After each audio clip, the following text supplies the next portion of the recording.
It's time to upload brand new podcast episodes, stories, insights that you've never seen. So make a brew and grab a biscuit, cause you really don't wanna miss it. The Dates and Tunnel Vision Podcast. Welcome to the Dates and Tunnel Vision Podcast. On today's episode, I'll be speaking with Claire Wood, Datesense Director, and Sharon McDonald from the Greater Manchester Good Employment Charter about what it takes to shape good employment in the workplace. Welcome. Thank you for joining me. This is episode 3 of the podcast, and today we're going to talk about, fair and inclusive workplaces. We've got you joining us today from the Good Employment Charter. Would you like to tell us a bit about that? Yeah, so the Good Employment Charter, well, it was an Andy Burnham idea way back in his first manifesto in 2017. And the idea was to drive inclusive growth within the region. So at the time, and now really, wages aren't meeting the cost of living. So we've still got a high number of people, employees in Greater Manchester that aren't being paid the real living wage, which obviously isn't good for them, and it's actually not good for the economy. Flexibility, if we think pre-COVID, flexibility was really limited in workplaces. And that naturally leads to a lack of diversity. So that was something that we wanted to address. And the gig economy was on the rise, so low paid, unsecure work, which was causing concerns because people don't know how much they're earning every week and every month. So they've got that inability to be able to manage the household budget. So they were all the things that drove the charter and what we wanted to address in the charter as well. So what do they do for businesses? Like what is the incentive sort of to like encourage people to join? Do you know what I mean? To join the charter? Yeah. I think it's very much place-based. So we get an awful lot of business within Greater Manchester who want to be part of the GM community, part of a good, and be seen and recognised as a good employer within Greater Manchester as well. It's linked to public procurement. So if you're looking for any public funds, then it is linked to public procurement, which is another reason. And I think we have a really strong network of supporters and members who all come together to learn for each other. So there's an awful lot of peer-to-peer networking that goes on. I think that's of real benefit to employers as well. There's quite a lot of ones that I've seen as well, like on socials and stuff, where I've gone, oh, I know that company. And they're part of the charter, and I didn't even know that we were off. And I was like, and then I saw there was another one, I can't remember what the name was now. And I drove past it when I was at home, and I drove past it in Wigan Town Centre, and I was like, oh, that's here. It was like so close to me, like Wigan and Lee College, that's near me. And I was like, my brother went to there, so I was like, that's like a big one as well. And I thought, oh, there's like some of these names are actually like really big, and that even I recognise, and it's nice to sort of see that as well. You only know what you know, don't you? So you learn from other organisations, and as well as that, it's a good way to attract talent, to be seen that you know you meet the criteria of the charter, so you know people will come to you. That's really cool. So when we talk about good employment then, what do the charter sort of say is that you're in line with it? Well, we took around 18 months to come up with the framework of what good employment looked like. And that involved having conversations with, you know, a wide number of people. So we spoke to industry experts like ACAS and CIPD, who we've got a really good relationship with, trade unions, academics.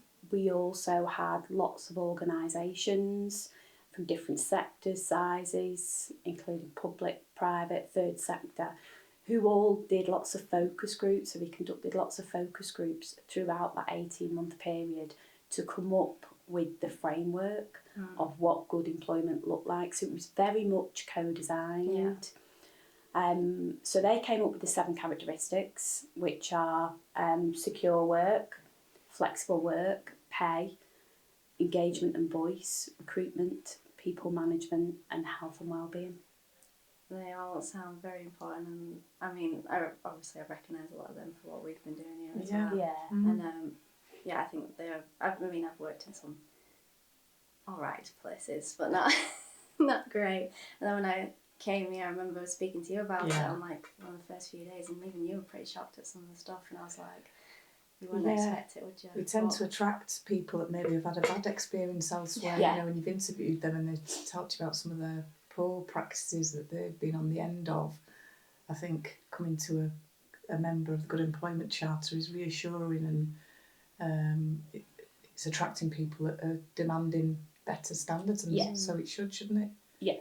I mean, we joined in 2022, I think, as supporters, and it was the growth company that dropped us an email and said, oh, you need to look at this.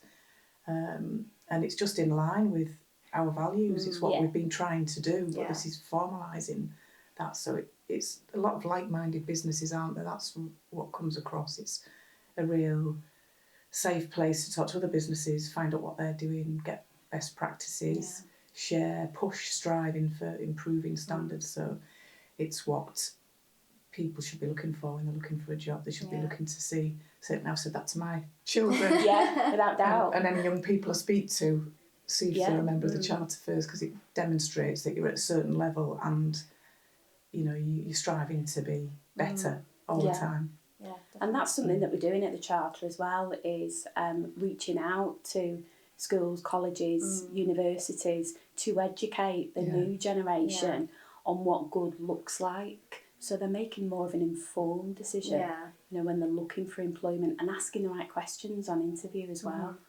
I don't think I asked many questions when I had my first interviews, because I did retail before this. I think you just kind of show up and then they're like, oh, okay, so why do you want this job? And then you kind of make something up and then you're like, it's my first job, I just need something quick. And then they kind of throw you in at the deep end then once you start and you just sort of doing the same thing over and over again. But like we kind of had a bit of not great culture with like overtime and things like that, and it was like expected that if your store manager said, I need you to stay in, you'd have to stay. And it's like, oh, you'd already done like an 8-hour shift and I need you for another 3 hours. And it's like you were expected, everyone else was doing it, so you kind of joined in. So I spent like 3 years just being like, yeah, okay, really drained and burnt out, doing uni at the same time, and it was just like awful. So then I'm thinking, when I want to get a proper job, and then I'm going to end up in an office, and I'm like, oh my god, it's going to be the worst. Then looking for these types of things, I didn't even know the charter existed before now. Yeah. But, But you think when you come here, because you came through an apprenticeship provider, it's quite unique in the way that they match people with employers, isn't it? So you are interviewing, you know, the prospective employer as well as them interviewing you, isn't it? And it's like a speed dating.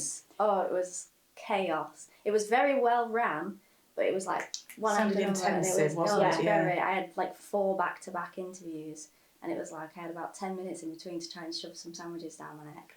And it was quite intense. But at the end of it, I had 3 out of the 4 offers. And then I just had to make a decision there and then. So why did you make the decision to come to Datesand? You know, when you think about, like you said, you live in Wigan, so it's a good bit of a travel for you. There was a lot of stuff that was sort of involved. But then it was like, with the others, it was kind of, I don't know, it just felt like they didn't really... Didn't feel authentic. Yeah, it was sort of like they just needed an extra person, or we'll just get an apprenticeship. Whereas when I spoke to Sam, my manager, and we had our interview and stuff, it was very much like, well, this is what we do for our people, and this is how we encourage this. And it was like, oh, they actually felt like they cared a bit more, and it's like they looked after the people, and there was something that just stood out, and I was like, you know what, I'm going to pick that one. Yeah. Best decision ever. No, but like, for us too. For us too. It's just been really good, but I didn't think of anything like that beforehand, where it was like, oh, I need to look out for these types of, but I know if I ever did leave, I would definitely be looking for something quite like that, because coming from, I mean, it wasn't like the worst, but some things where it's like that kind of culture is encouraged and it's not very good, then coming to this, it's like, yeah, I know what I'm looking for now, and that's what, as an employee, if I ever ran my own business, that's what I'd be doing too. I'd be like making sure people looked after, but sometimes I feel like you don't know where to start, do you? So like, let's say like if a business was trying to aim more towards fair and inclusive and well-being for their staff, where would you suggest that they'd start? I think they need to start at themselves, look to themselves first, because leaders play a crucial role in the culture of the organisation. You know, they need to have the right values and behaviours to drive that culture within the business. I think you need, like you said before, transparency within the business. I think it's really important to share the company's objectives and goals, and that everyone knows the important part that they play in that bigger picture as well, to bring, you know, a united front, and to celebrate successes as well, you know, both as a team and as individuals. I think, as we mentioned, being part of a wider network, so that you're on that continual journey of development and learning from others and putting that practice in place. I think continual feedback should be welcomed and valued, and more importantly acted upon. And I think just training, developing, you want to see that, you know, you can grow, especially for everyone in the organisation really, but especially for managers, so that they've got those skills equipped to you know, get the best out of the people as well. We do a lot of that, don't we? Like, we've just got that Strive, Yeah. which seems really good at the minute. Yeah, for anonymous feedback. Yeah, so before we'd be able to say before we joined the charter, we've this open culture and people can feed in any feedback and anything. It's all open. But that sort of forced us to look at this and think, well, actually, we need something properly embedded in. It's okay to have that, but let's get something in properly. So things like that. That's helped us to know which way to go. With that, and that's helped speaking to other businesses and getting, you know, feedback from them on what they use or how it works for them. I think the good thing with Strive is I see an awful lot of surveys, and some of the questions aren't necessarily encouraging people to be open and honest. So I think the good thing with Strive is it's employees feel that it's 100% anonymous. It is. Isn't it? And the right questions are being asked, which is really, really important. I think ours are really good. Anytime I send feedback about stuff and things like that, I'm like, I feel confident saying what I mean. But I mean, most of the time I would say it to you as well. That's what we want, and that's the psychological safety that we've talked about before, and making sure that everybody, no matter what role they do, have an outlet and a voice, because that's going to drive what we do, how we do it, and positive change, and help us to be better. We've had some great ideas and feedback from people in all departments, and that drives change, positive change. So that's crucial, isn't it? And that helps with people's own self-worth. You're coming into work, you know you can make a difference. We may be a small company, but and that's really powerful, isn't it? As an employee, I know someone's going to listen to me, going to take things on board. I can make things better for you know, internally, or for customer service, or whatever it is externally, and that feeds on to customers, isn't it? The service they experience, and the products and everything. It all runs right through the business, so the customers benefit as well, don't they? Which is obviously top priority. So then if we can make them happy and we're happy, then everyone's happy. Agreed. It's having as much autonomy as you can. Mm. In a business, isn't it? So that people can shape their own roles, that it can give feedback on what they can do quicker, faster, you know, more cost effective, or whatever it is, and not just come in and do the job that they've always done the same way, because we just won't grow, develop, change and excel, which is what we're trying to be better than the competitors, and so everyone's sort of empowered to do that. Which is really important. And it makes people feel important in the role that they play as well, doesn't it? The Good Employment Charter has been a real positive for us as a SME, in terms of the resources that we get, the support we get, the networks that you have speaking to other people, the share and learn sessions they run. You know, you go on the website, you can see there's loads of information there. They're linked to CIPD, ACAS that you've mentioned. So for a business of our size with under 50 staff, makes a big difference to us, and it has done. It's helped us be more professional, embed things properly into the workplace, so that we're better in all those areas that Sharon mentioned. They're all crucial. It's not really a choice, it's a necessity, isn't it? To look after your people, and we've seen that because we do what we do, and the way we look after people and include people, they're happy in the work that they do, they're confident. There's some stretching there, so you know, your overachievers are being stretched to work on other projects and things like that. and then that manifests itself in great service. Happy employees, happy customers, and you know, we've got 99.6% of customers would recommend us, which is like the acid test at the end, isn't it? Yeah, it is. So I know we always say customers are king, of course they are, but your employees are going to decide whether that service is top level. Yeah.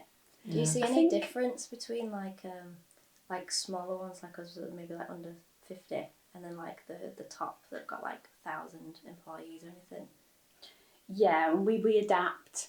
Right. So we recognise that good employment looks different in different sizes and sectors of organisations.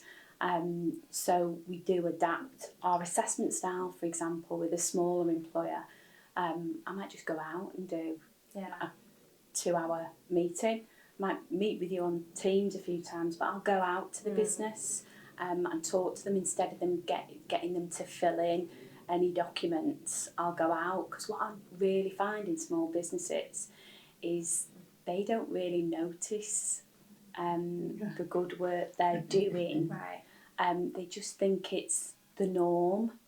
So it's extracting that information that's the difficult part for me, because they just don't, you know, if I said to them, so, you know, how do you support your colleagues around health and well-being? You know, they might say, well, we've got an EAP programme, but they won't tell me about the time that they may have paid, you know, somebody's car broken down, or they've given somebody an interest-free loan, or they've given somebody time off because they've had childcare issues or had, you know, something's gone wrong at home. So it's all them little things that build up the culture of the business. So it's really important to go and speak to smaller organisations, the outsource work that they do as well in the local communities, that they don't think to note that. The different adjustments they put in for people. You know, if we use standard jargon, they don't see that they've done that. So we do see a marked difference. We see different in budget as well. So larger organisations, you know, the expectation from them may be a little bit different as well as a small, in regards to a smaller organisation. But funnily enough, when we do the Charter Awards, we had to split because the smaller organisations were coming across so well, because you've got the directors of those businesses, which, you know, they're talking about the family, their extended family, really. So they've got that passion and care, and it really came through. So this year in the Charter Awards, we've split them to large and small, and for the purpose of the awards, large is over 100, and anything under that is classed as an SME. That's really nice. I think SMEs just get more inventive about the things that you do and how you do it. You know, bigger organisations have strict policies and procedures. Whereas a smaller business, you have to be more inventive about how you go about it. You haven't got the big budgets and things, but there are a lot of things that you can do, aren't there, to help your people. Like you say, the smaller organisations may not have a policy for everything, but I think that's easy to introduce a policy. It's the practice that's more difficult to put in place, and that's what we really look for. It's easy for organisations to have policies for everything. I mean, who reads the policies? I don't think I've ever read my company's policies. I'll be completely honest with you. You know, it's more about what practice you've got in place. And if you cast your mind back to when I came to see you for your membership assessment, and it wasn't for a membership assessment, it was you were reaching out to say, I need support to be better. I want some advice and guidance. And it was you and Stephen, wasn't it? It was, yeah. And I remember it because I'm sat there getting all this fantastic information, and I'm thinking, well, where exactly do they need help on? You know? So that's when we put you through to membership, didn't we? Because we said, no, you really do. Because you kind of don't know as an SME what's, you know, when you're not in an organisation like the Good Employment Charter, you know, we're in our own little sector, just cracking on. So I'm saying, really, is that good, Sharon? Yeah, that's really good. You know, you don't know. You're just cracking on, trying to do the best of things. So that was really nice for us to get that external recognition that keep doing it, Claire, you're on the right path. You know, you've got big organisations don't do X, Y and Z that you do. So it's nice to get that, course and it is. we're on the right track. You know, you don't Yeah. have to have huge budgets to make a difference, do No, you? it's nice to have to be independently assessed around your workplace practices and to come out and have, you know, and you are independently assessed. You know, you go through an assessment process which involves going to a board which is made up of ACAS, CIPD, we've got an EDI expert, somebody from Decent Work at MMU, trade unions. So they all look at this application which details all your good practice around our membership criteria, and they're the ones that make the final decision together with the charter board of whether you meet it. Yeah. So it's really good to Yeah. get through. It is, yeah, it is. It felt good, and Yeah. it needs to be robust like that. Yeah, Otherwise, where's the value? Yeah.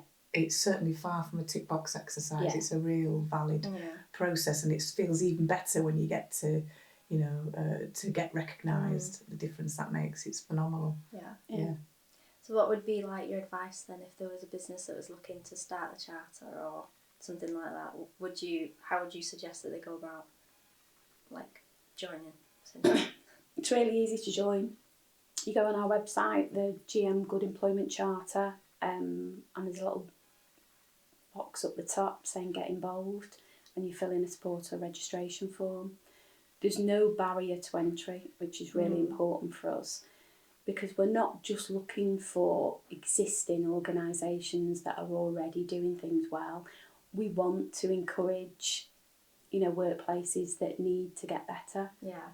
You know, we want to encourage sectors that we're not currently working with, you know, people like hospitality, childcare, where it's difficult, you know, and they have specific challenges. We want to encourage them to get involved so we can work with them and they can, you know, be part of this peer network to learn from other organisations as well. So it's really easy to become involved.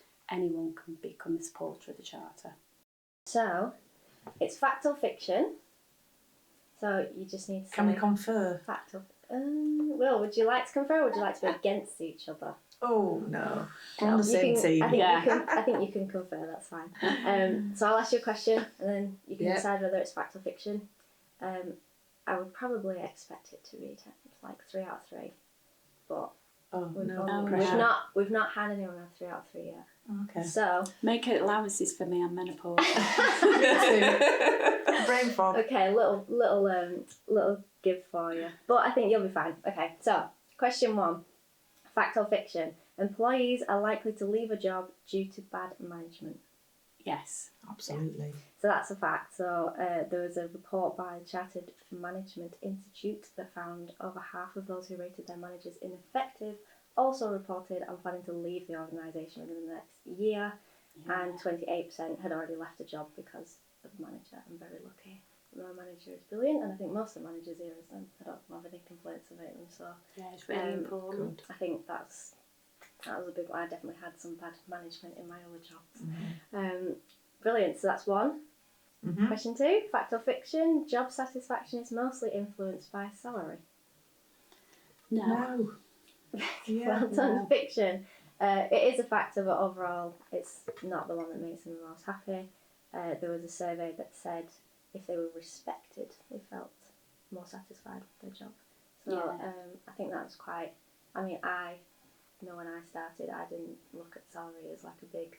To be fair, I was expecting a lot less, but we're part of the really living wage foundation. Which so is it was part like of the requirement to join the charter. So it was that when I seen that, you should have seen the rest of them, and it's obviously apprenticeship wage, and that was like obviously a factor, but for me, I just thought I need something, and it was just like a nice bonus really, to have that. It's definitely a factor, isn't it? Because you look at your salaries, but I think an awful lot of organisations telling me how important flexibility is. That's, you know... Flexibility is a good one. In the pecking order of benefits, it's up there. So they can juggle, you know, the other commitments, you know. It's definitely one of my favourites, the flexibility Yeah, that we've got. and it's you know, in a competitive world now, having these sort of meeting this criteria with the charter means that, you know, you're going to attract the best talent because they're demanding these Yeah, they things, are. aren't they? They want flexibility. There's no going back after COVID. It's different Yeah, now. So No, completely different. you've got to offer it to a point and work with your people when they have ups and downs in life. Yeah. You know, that you support them, and that's really valued here. Mm-hmm. I think people don't have that anxiety or worry about, you know, there's a team here. Yeah. We can sort through anything. Yeah. You know, we don't want people coming in and worrying. Yeah, you've got a real sense of belonging, haven't you? So, and I think that's really important for people in workplaces. They want to feel a sense of belonging. Yeah. They want to feel important, don't they? Yeah. That's brilliant. Yeah. Well done, guys. That's 2. Okay, last one. The pressure. We're rocking it. Okay. Fact or fiction? Fair employment practices benefit businesses just as much as employees. Yes. Yes, definitely. The Welsh Government website shows that there is an economic and business imperative to fair work because it can contribute to increased workforce commitment and morale, lower rates of absenteeism, more effective recruitment, lower staff turnover, and improved productivity, as well as other aspects of performance. So if your people are happy, your business is happy. Yeah. Yeah. I mean, that absolutely isn't. You know, this business is an example of that. We've just had the figures in, haven't we, for the last year? What we're on the 2nd of April, and they're brilliant. We've smashed the target, and that's just through having the right things in place, looking after your people, being inclusive, embracing diversity, all these great things that makes us strive and be better than best practice. And you know, we're delivering brilliant results to our customers, and you know, the numbers speak for themselves. So it's just the right thing to do, and commercially, you know, you benefit as a business. But yeah, all of those things definitely we see that the morale, you know, and people's attitudes and approaches to the role, and they like what they do, and they enjoy coming in, and they work hard, and you know, have a say, and it's all those good things. So definitely see that. Yeah. If you think we spend a third of our time in work, and if you're not happy in work, it has a real wider impact on your outside life as well, doesn't it? We've all had the job where Sunday looms and you think, oh God, you've got that dread, haven't you, to go into work the next day. Yeah. So it's so important to be happy in work, you know. And for all them reasons, it's good for employers. I mean, it reduces stress, anxiety, depression, which is still the highest sickness absence cause. Just creates more better decision making. You listen to different perspectives. Yeah, the costs to recruit are phenomenal, aren't they? And we know in our sector, it's quite a bespoke, unique sector, isn't it? And although you don't need particular experience or particular qualifications to come and work here, you know, it's important, isn't it, to have that. Definitely. Yeah. Brilliant. Well, that was 3 for 3, guys. Thank the you. First team that's got 3 questions right. So There we are. To be fair, they weren't difficult though, were they? they? Weren't that difficult, but I thought maybe I'd trick you up with a question too, but you guys are on it. So brilliant, well done. Thank you. Thank you so much for joining. Thank you.